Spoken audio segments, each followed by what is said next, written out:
Hey y'all, it's Nye of Nye Soulful Creations. I wanted to get on a video and show you my very first work day after the launch of the website NyeSoulfulCreations.com. Just wanted to give you a little sneak peek of basically the behind the scenes of what I'm going to be doing in order to get these orders placed. Please excuse my appearance. I've worked all day. My hair looks a mess. It's in its natural state after having quarantine braids for going on 3 months. So just sit back and relax and watch what I'm doing. I'll probably be going in and out the video. I'm watching a little bit of Tyler Perry plays right now on Prime. The music you hear in the background is either from the automotive shop next door. Otherwise, it is the camp. There's a transformation camp the next building over, and they play loud music. I once attended there, but it gets you going. But yeah, just sit back and relax, and you can just watch me work. I'll come in and out.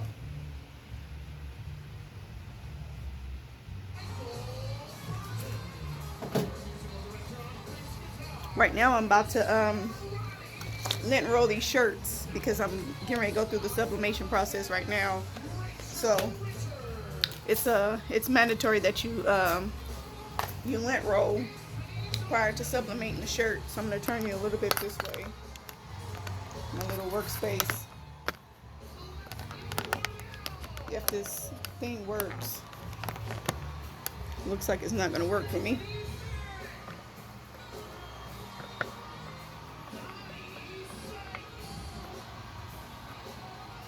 Excuse the camera angle. Now I'll just sit it like this. I'll work out the logistics at another time.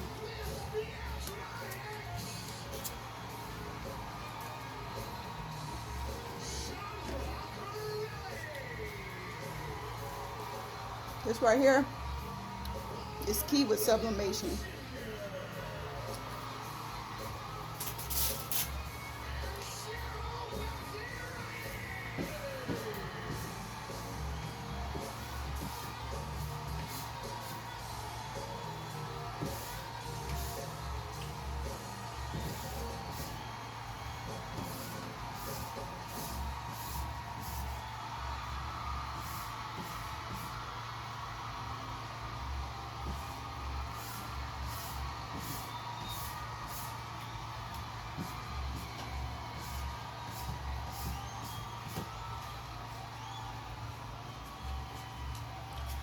And what you guys are looking at right now is my new sublimation printer that I got a few weeks ago.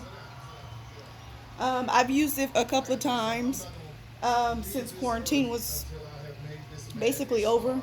Well, it's not technically over, but since they released us back into the wild. Let me press this. Put this TV on pause because you probably can't hear me.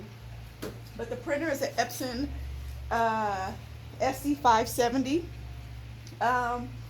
I initially had converted my Epson Workforce 7710, which is this printer back here, for sublimation. It's a good printer. However, everyone doesn't have the same results as the majority, I guess. I don't know if I was doing something wrong or my printer was just faulty, but yeah, I didn't have no luck with the conversion. So I had orders that were rolling in, and I ended up just purchasing that to alleviate the stress I was having with having orders due and the printer was just not working for me. Ooh, I look crazy on this. It's about almost 100 degrees out here in California, so yeah, please forgive all of this. And one of the good things about the printer is it prints up to 24 inches wide and an unlimited length because there are printer rolls. You can either use printer paper or sublimation paper or the sublimation paper rolls to print as long as you want. So I just printed all of my stuff on one long sheet so I don't have to keep using paper. So that's what you see here.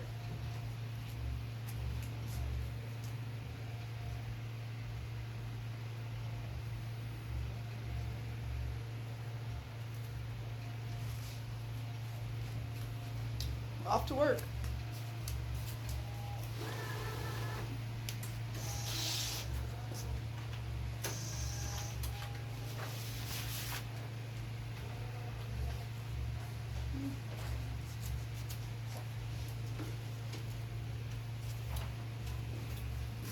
This is another necessity when it comes to sublimating products. It's temporary adhesive spray. I usually use this with my embroidery, but this is necessary for sublimation as well.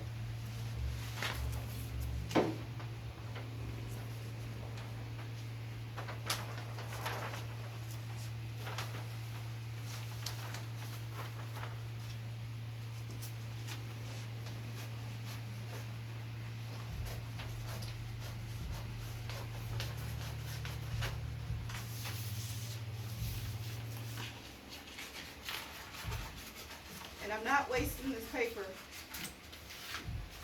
It can be used.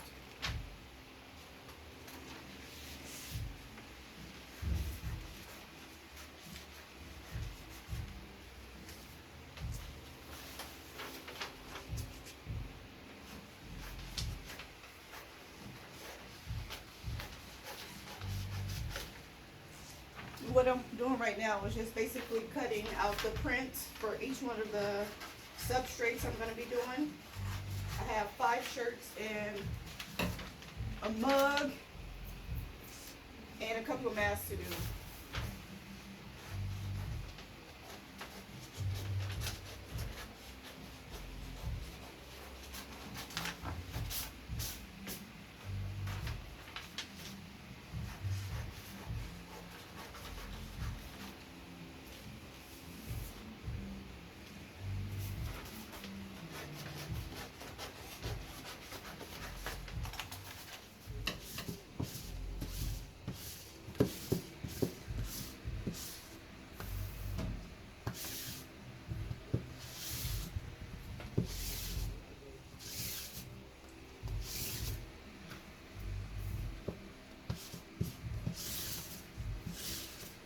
You never know how much lint is on a shirt until you lint roll it. I don't know if you can see this, but all that was on this white t-shirt and you can't even see it.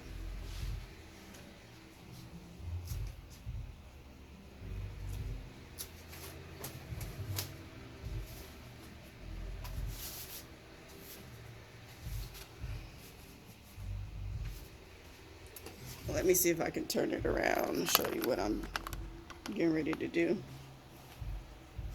So now I'm getting ready to put the shirt on the heat press. And I have my print here that I'm going to press. And I have my heat press on 400 degrees. Let me cut this down just a little bit. Another mandatory item is heat tape.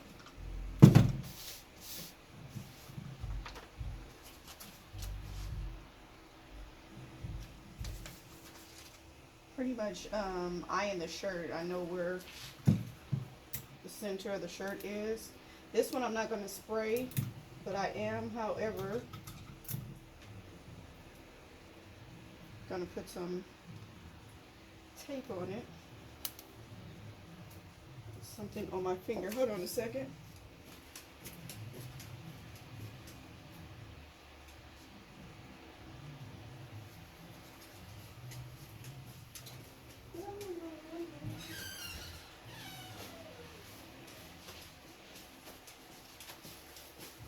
Okay, I'll make sure I didn't get any markings on the shirt. I think in my live I briefly discussed the process of sublimation. In order for this to work, you have to have a polyester substrate or polyester base, and this shirt is one of the Cricut shirts. And then you have to have sublimation ink. Oh, it's telling me it's time to reset the ink. So with the shirts, I usually put them on 400 degrees and press them for about 60 seconds. And then after the 60 seconds is done, I hurry up and remove the paper, where the print was. I kind of do that in order to avoid it moving, because there is something that's called ghosting that could happen, where the ink from from the paper is still active, and by it still being under the heat press, it can actually print onto your shirt and looks like a little ghosting appearance. But I'll show you right now.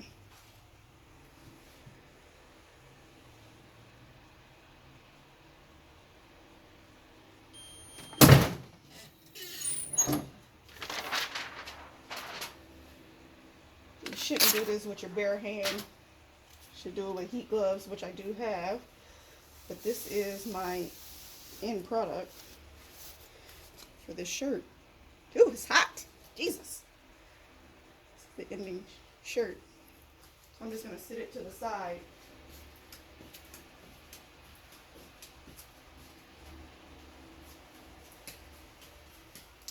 And go on to the next shirt. Like I said, I have a couple of orders that came through. I thank you guys who have supported me so far. Gonna roll this one. I'll do one more shirt, and then I am going to do a mask. Actually, you know what? No, I'm gonna wait on the shirts. I'm gonna do masks. So hold on a second.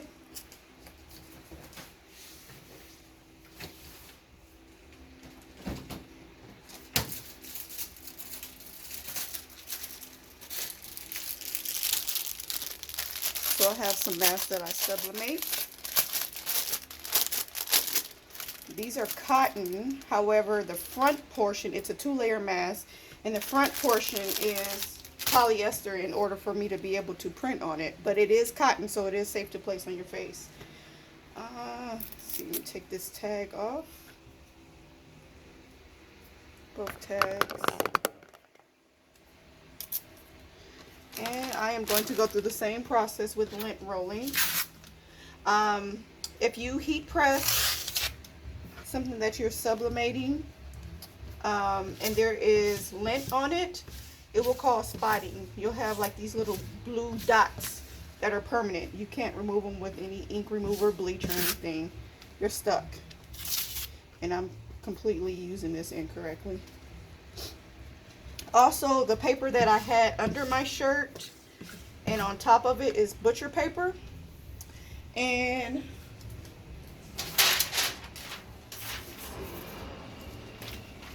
what you don't want to do is utilize the same piece of butcher paper on your different items, because the ink pretty much gets on it. I don't know if you can see that, the image. And if I was to use the same paper and I'm sublimating something in white, that image can possibly pop up on my new product that I'm sublimating. So here's where the spray comes in, the temporary adhesive. And people do these differently. Oh, I don't like all this excess.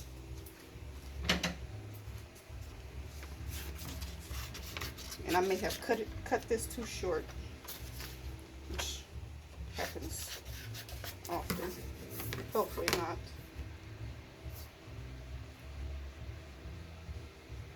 Try to center it.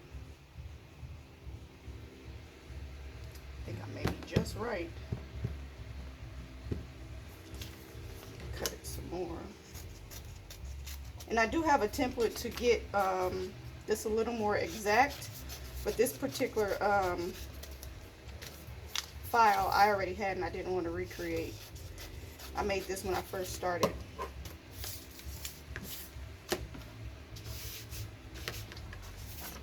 Probably making more sense to do it this way.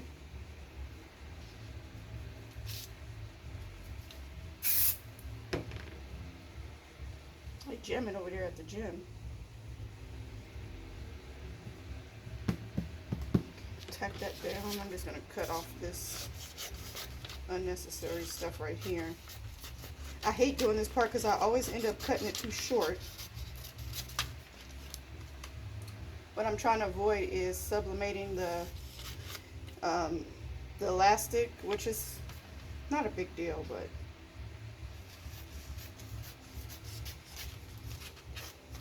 cut this off. like I said, everybody's process is a little different. Okay, so that should work. Okay, let me bring it back over here to the heat press.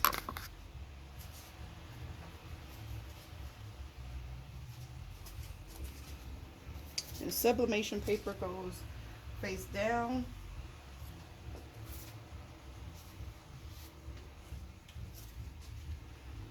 Face down. And for this, I'm not going to use any butcher paper. Am I? I don't have any right here. I usually use printer paper when I'm doing these small pieces like this, but I'll just use some butcher paper. And I do these for about 35 seconds at the same temperature.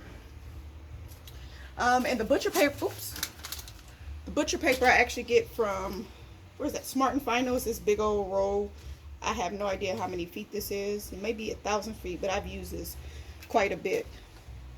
And it's that wide. I think I paid $18 for it. I had bought some off of Amazon a while ago when I first started, and I got a fraction of that for more than what I paid. So yeah, I think they sell it at Sam's Club as well. Pull this up, pull that off, pull that off, and pull that off.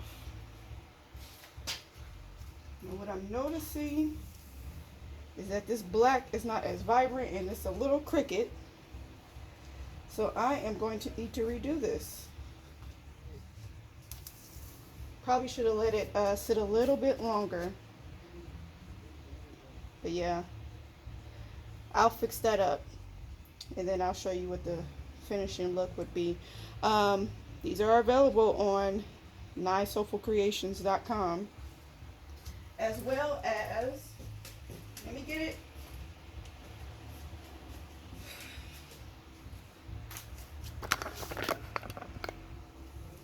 As well as these t-shirts, the Black History t-shirts with the Black History grates. So I just wanted to give you guys a sneak peek at what I do in order to get orders done. This is just the very beginning. I have a embroidery order to do, which I think I'm going to do on the smaller embroidery machine when I get home. But I just wanted to give you guys a little sneak peek at the process. Thank you guys for watching. Oh, if you guys want to see a tour of the studio, please leave a comment. Please leave a comment, and I'll get this place in order so I can give you guys a tour of my studio. Thanks again for watching. God bless you.